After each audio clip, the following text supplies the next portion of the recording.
Hey guys, how are you doing? My name is Toro and I'm here with Joysticks. And today we are going to talk about top 10 decks for the Fates Voyage Beyond post Heisho's Hotfix. Heisho was a problem, we all knew that. It was even quite efficient of Riot to nerf it before Worlds and before the community went absolutely insane because of the card. And now I can say that the meta is feeling a bit more varied. So no more just Heisho piles. But we have a few very clear contenders for our top 10. Yeah, I think the meta was very focused on Heisho's. Remember guys that this meta that we are in right now is the Worlds meta, so probably the decks that we're going to see in a few minutes will be the decks where some players will be playing in the Worlds tournament, okay? Or not. Or not. Or they're hiding the sauce. I think they're hiding the sauce for us, okay? But some of these may appear because some of these were community led and they may surprise Worlds players. So let's start. The first deck is Elder Bundle City Discard. This deck is one of the versions of this Elder Dragon deck. I think the Bundle City Discard is the least famous one, I guess. But it's definitely one of the decks that people are playing the most in the tournament. Okay, we could have Lord Broadmain, we have Saineng, even the Rekindler in this version. But the real deal with this deck is the Lost Soul combo with Electro Harpoon, which gives you infinity value. So you're going to be discarding your cards and placing some really aggressive units early on in the game, okay? We have a few of the only control options to remove things. So Minimorph appears here for the mirror, I guess, and for more the Kaiser, probably. Yes. This is the only burst speed definitive removal tool for this deck, and everything else is slow because of Broadmain. Broadmain is going to be your removal engine, but he requires 2 steps to remove a unit, basically a ping and another ping. So Minimorph is here as an option to remove immediately something that needs to come off the board. So yeah, I think the Elder Dragon Bundle City is a deck that really mimics Jin Bundle City. It's pretty much the same deck, but this version is a little bit more aggressive. You have the Arena Promoter, so you're going to play Mecha Yardos as well. Some Mecha Yardos come with the Elder Dragon's bonification, so it's pretty good to combo the cards like this. And you can also just bring Rex if you prefer the Rex version. We have Portia the Peculiar in this list. You can change for the Rex if you want to. Yeah. It works, still works. Portia is the same. Let's head into the next list, which is gonna be Viego Mordekaiser. This one is the list that I reached Masters this season in 3 days, guys.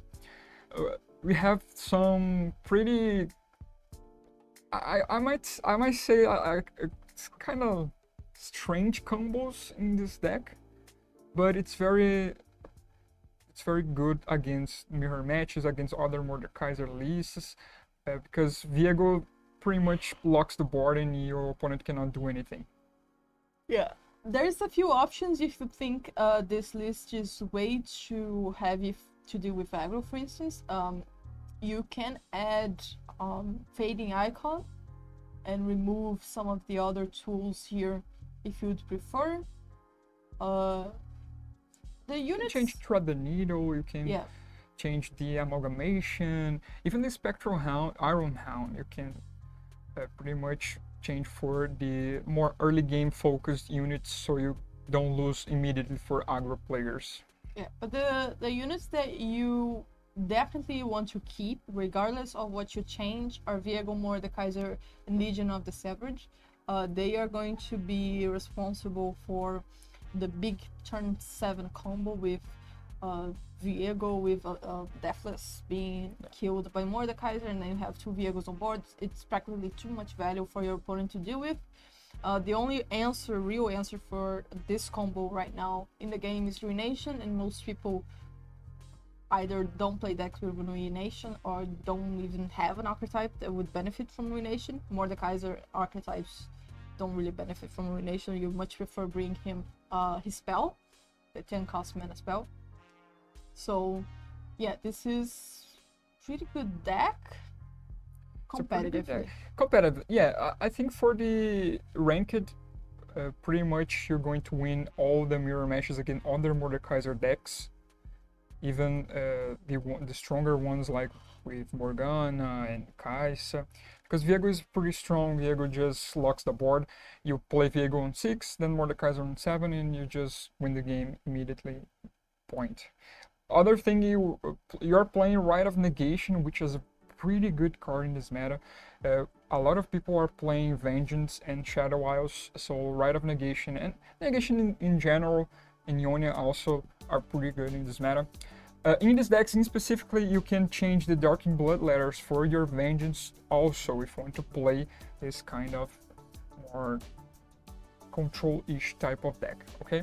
You also need to focus on Undying here for your mulligans. It's just a pretty big strategy. You need Undying on your mulligan or else your game is going to feel very bricked.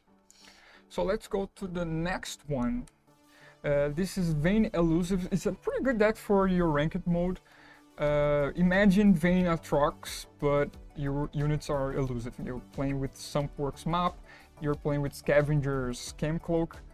So you play a Ranger Knight Defector, it is a scout unit, and then you just give it elusive and you are dealing 12 damage to the enemy Nexus. This is Grandpa Roach's worst nightmare. Yes. For those who don't know, Grandpa Roach lost in 2021 was it 2021? No, it was 2022. Yeah. It was 2022. Grandpa Roach lost, I think, in top 4 of Worlds with the old version of Vayne, Aatrox, which I think was Aatrox King, which brought the flower. The bloom something. The flower that became elusive once you equip something with equipment. And then he lost just because he didn't have an elusive blocker and the flower hit him for 16 in 2 turns. Yeah, this deck is pretty good. You have Zonit Arching, so you're going to be drawing a lot of cards. Mariam also does this same job in this list. I think the only problem with this deck is that you don't play a lot of units in the board, so you pretty much are very weak against some more aggressive boards that are playing wider boards. But it's a Vayne Aatrox deck without Aatrox, pretty much. So you have less healing, but you'll be a lot more aggressive. A lot more aggressive. You don't block with this deck, okay? You just attack. Just only attack, nothing else. Okay. You have Tempting Prospect, which is a very good card for you to draw your equipments. This deck doesn't work without equipments.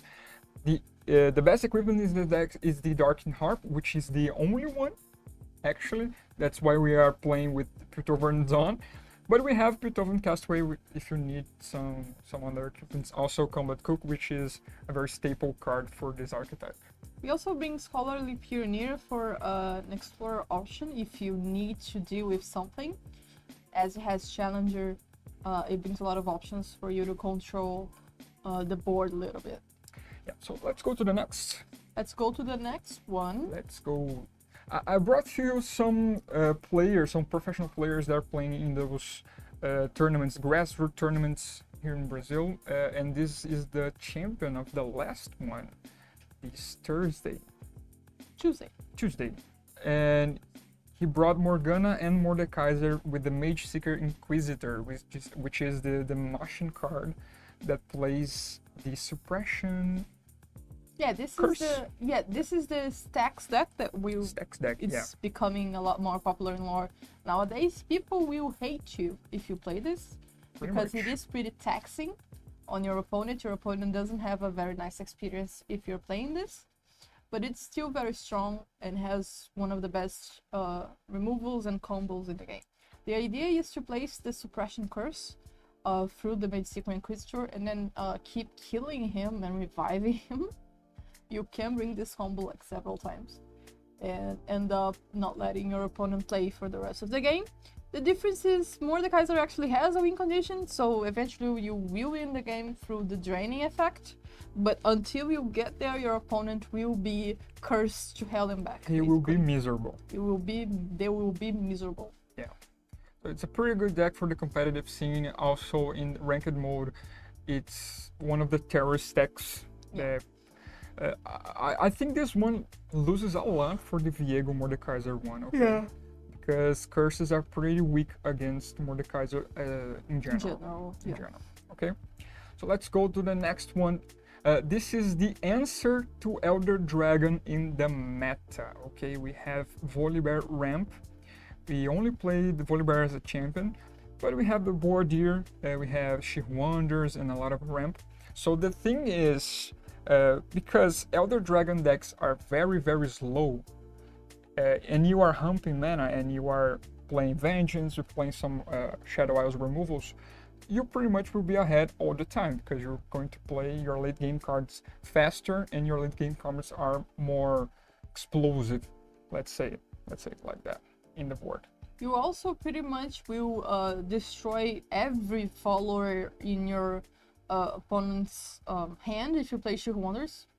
Most of the Pretty time. much, yeah. You destroy Even everything. against Elder Dragon's decks. Yeah, you remove Broadmay. Broadmay. You remove Broadmay, which is pretty important, and then you will also be able to deal with Elder Dragon himself if you just, Ice Veil Archer Soul Harvest. Really neat combo for you. It's a Vengeance. yeah, but it's a 4 mana Vengeance. It's a bit slower, but it's a 4 mana Vengeance also just as effective. But you'll be vulnerable to Mordekaiser, I think. Yeah, Mordekaiser will actually destroy you, and you can do pretty much anything about it. Because Vengeance, ban it. if you want to play this kind of deck that ramps a lot of mana, just ban Mordekaiser and you're good to go. Okay. Let's go to the next one. This is the mid-range deck. I think one of the best mid-range options in the meta. We're talking about Ashe LeBlanc. We have the Incisive Tactician. Yeah, Very hard to say. one of the only rally cards in the game in standard right now, and also this is our only Yaduski, one of the only Yaduski lists we have in this list. I believe competitive players are hiding their Yaduski list. Yeah, competitive players are definitely hiding like they are lists. hiding their dogs from us. But we know this dog can slot in several mid-range choices with Feriord. Feriord didn't get nerfed at all, so it's still a very good option. And I think the fragility here is probably Elder Dragon. Pretty much, yeah. I think you can grab a few wins from Mordekaiser if you're smart enough. Yes, of course. We have Indestructible in this list, which is a very good card to play with your Incisive Tactician. Also, Ashe and LeBlanc, the champions, are very good if they are Deathless too, okay? Pretty much, this deck has one of the strongest early games in the game. You have Omen Hawk and Yaduski, which will bring a lot of attributes to your units. You also have a lot of draw power with Trifire Ancestor and some Frost Bites for your opponent to not play the game, okay? One of the strongest decks in the mid-range archetype. I would just point out that because I hate Triferring Glory Seeker, this is my personal choice, I would swap Glory Seeker for Heathguard, which is the 5 mana buff all everything. It's more geared towards lower meta, so it might not be a great choice, because if you're going to play Heathguard, then you're going to try to face slower decks, and I think the slower decks are just stronger than this one, and Glory Seeker definitely brings that aggro feel to this deck. But I personally hate Glory Seeker, so I would change for Heathguard, but then you have to ban something slower. So let's go to the next one. This is one of the best decks for you to play as ranked right now. Zed and Gwen, pretty much one of those decks that doesn't block and just attack. You're just Doesn't attacking. have interaction with your opponent, just Yeah, you go ham. wait for your opponent to do stuff in their attack turn, and then in your attack turn you just play everything and attack with everything and just win the game because you have pretty much too much power. Yeah. We have Stagehand, which is one of the best cards in the game right now for you to control your opponent. Stuns are pretty good against the meta in this format. Also, we have some the Dragon Ambush, which is one of the best cards in the game for you to heal your Nexus. And keep in mind that this deck doesn't block, so you're going to need some healing in some matchups, pretty much against Mordekaiser also. Yep, this is the closest to aggro we'll get in this meta, I think. Yeah, This is the closest to aggro we'll have. The aggroest deck. The most aggressive deck we have right now. The most aggroest deck. Yeah, let's see the next one, which is Seraphine. Yeah, in this Jana. is one of the Cherno decks. Yeah, the Chernobyl decks. The Elder Dragon Seraphine Jana, once again, Piltover's on, proves to be a region that can handle itself on its own, practically. Print. And Elder Dragon just brings some broken tools. So just Burblefish, Plaza Guardian, Rekindler, and Broadmane. These are the 4 units that this deck brings from Elder Dragon region. You notice there's only one Elder Dragon. I think this is the most balanced way Elder Dragon can exist, by the way. I think it is also. Keep in mind that this deck is a Sunken Temple list, so you're going to play Sunken Temple on 5 and pretty much draw your cards, discount all your cards. Elder Dragon will be discounted as well, and it pretty much it's one of those archetypes that we know for a long time. The big difference is the Wiggly Bubblefish, which is one of the best cards in Elder Dragon's scope of cards. Also, Plaza Guardian came back for this archetype. He was playing in Samira and Seraphine, but in Eternal. And right now he's playing in considering Standard. these units will be buffed by Elder Dragon Origin, they got a lot better. So you can have Challenger in Plaza Guardian. Yeah, they got a lot better. You can still play Catastrophe if you want to, Pursuit of Perfection, but I don't think it's the most optimal way to play right now. One thing to notice about this list is that because of Elder Dragon, this list now can heal the Nexus. Yeah. Yep. Can heal. Bubblefish is a lot more resilient. You can have fearsome units, you can have elusive Impact, units, you have Deathless. Impact, Deathless, you can have Tough. Challenger, pretty much everything. Yeah, anything you want. Anything Just the you ultimate want. toolbox. Caustic Ray for you to destroy your opponent's Yeah. board, and Song Spinner giving you bullshit cards. Yeah. Just throw everything at your opponent and go. Throw random bullshit go. Random bullshit go. Yeah. That's the strategy here. So Let's let's go to the see next one. The last one, I guess. This is not the last one. This is I think still is one of the strongest card, at least, in the format, is Jax Orn. The deck pretty much didn't change anything It got except buffed. Yadulski. Yeah, it got buffed and now has a Dulski. That's it. Let's move on.